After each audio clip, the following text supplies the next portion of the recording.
प्रसिद्ध अंकशास्त्रज्ञ श्वेता जुमानी यांच्या कोल्हापूर दौऱ्याला आता तीव्र विरोध होऊ लागलेला आहे।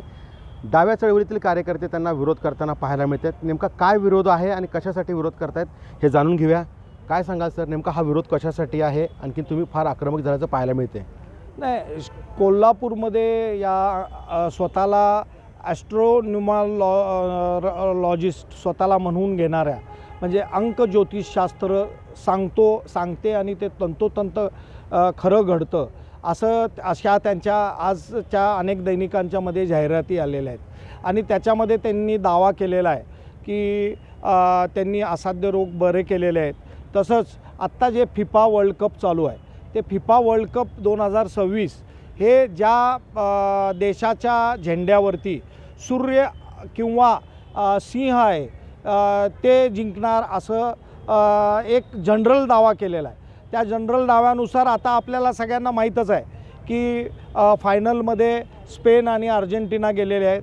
अर्जेंटिनाच्या झेंड्यावरती सूर्य आहे, स्पेनच्या झेंड्यावरती सिंह आहे आणि त्या दोघांपैकी एक संघ जिंकणार आहे। म्हणजे त्या जिंकणाऱ्या संघांची किंवा हरणाऱ्या संघांची मेहनतीला काही अर्थ नाही, त्याच्या झेंड्यावरती काय आहे त्याच्यामुळं ते जिंकतायत असा अजब दावा या न्यूमरॉलॉजिस्ट करत आहेत श्वेता जुमानी।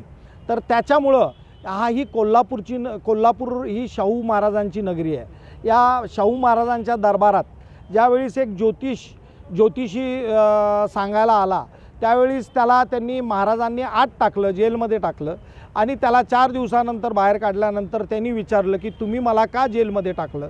त्यावेळेस त्यांनी सांगितलं की तुला तुझंच भविष्य माहीत नाही तर तू जनतेचं भविष्य काय सांगणार? त्याच्यामुळं ह्या फसवणुकीच्या ही तुझी सिद्ध होते। त्याप्रमाणेच आम्ही आता आवाहन करतो श्वेता जुमानींना की त्यांनी आमच्या 11 प्रश्नांची जाहीररित्या उत्तरं द्यावीत। कुठले 11 प्रश्न आहेत ते जरा त्यातले 4-5 प्रश्न सांगता? त्याच्यामध्ये आम्ही त्यांना विचारलेलं आहे की हे जे त्यांनी दावा केलेला आहे की कोणता संघ जिंकणार, तर त्या संघ जिंकण्याच्या मागं त्या संघातील खेळाडूंचा काही मेहनत वगैरे काही नाही का? म्हणजे ते जिंकले ते केवळ यांनी सांगितलेल्या भविष्यामुळेच जर काही जिंकत असेल तर मग ते चुकीचं आहे। आणि अजून एक ते दावा करतात की हे सूर्यवर्ष आहे, म्हणजे पहिले त्याच्यामध्ये त्यांच्या ॲडव्हर्टाईजमध्ये आहे की पहिले 6 महिने हे या ठिकाणी म्हणजे वाईट असणार आहेत, पण त्याच्यातल्या तारखा कुठल्या हे ते सांगत नाही आहेत। त्या तारखांच्या बाबतीत आम्ही त्यांना विचारणा करतो की त्या तारखा त्यांनी सांगाव्यात। तसंच त्यांनी एक अजब दावा केलेला आहे की पुणा नगरीचं नाव पुणे हे केल्यामुळं त्या ठिकाणी त्याची भरभराट झाली आणि कोल्हापूरच्या नावाच्या स्पेलिंगमध्ये देखील जर काही फरक केला तर या ठिकाणी या कोल्हापूरची भरभराट होते। आम्ही या ठिकाणी सांगू इच्छितो की कोल्हापूरमध्ये जे आंदोलनं होतात त्याची शिकवण अखंड देशामध्ये घेतली जाते। ही शाहू महाराजांची पुरोगामी नगरी आहे, ज्याला या शहराचा इतिहास भूगोल काहीच माहीत नाही जिल्ह्याचा, ते याबाबत चुकीचं भाकीत करतायत।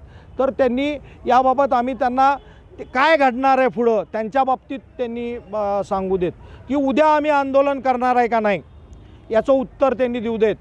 आंदोलन कुठल्या पद्धतीचं करणार आहे? निदर्शनं करणार आहे का ठिय्या आंदोलन करणार आहे? आता नेमकं मला सांगा त्या दिवशी विरोध काय असणार आहे, कारण ते आता 1-2 दिवसात येत आहेत, पण तशा बातम्या देखील प्रसिद्ध झालेल्या आहेत। तुमचा विरोध कसा असणार आहे आणि तुम्हाला पोलिसांनी काही नोटिसा पाठवल्यात का? त्यांनी 15 तारखेला येतो असं जाहीर केलेलं आहे, पण त्या वास्तविक आलेल्या नाहीत। त्या चकवा देण्याचं काम या ठिकाणी करतायत, पोलिसांना चकवा देण्याचं काम करतायत। कारण आम्ही पोलीस स्टेशनमध्ये काल शाहूपुरी पोलीस स्टेशनमध्ये त्यांच्या विरोधात मी स्वतः लेखी तक्रार दिलेली आहे। त्याच्यामध्ये जे कायद्याची कलमं आहेत ती घालून लेखी तक्रार दिलेली आहे आणि त्यांच्या अटकेची मागणी केलेली आहे। त्याच्यानंतर पोलिसांनी वास्तविक आम्हाला संरक्षण द्यायला पाहिजे।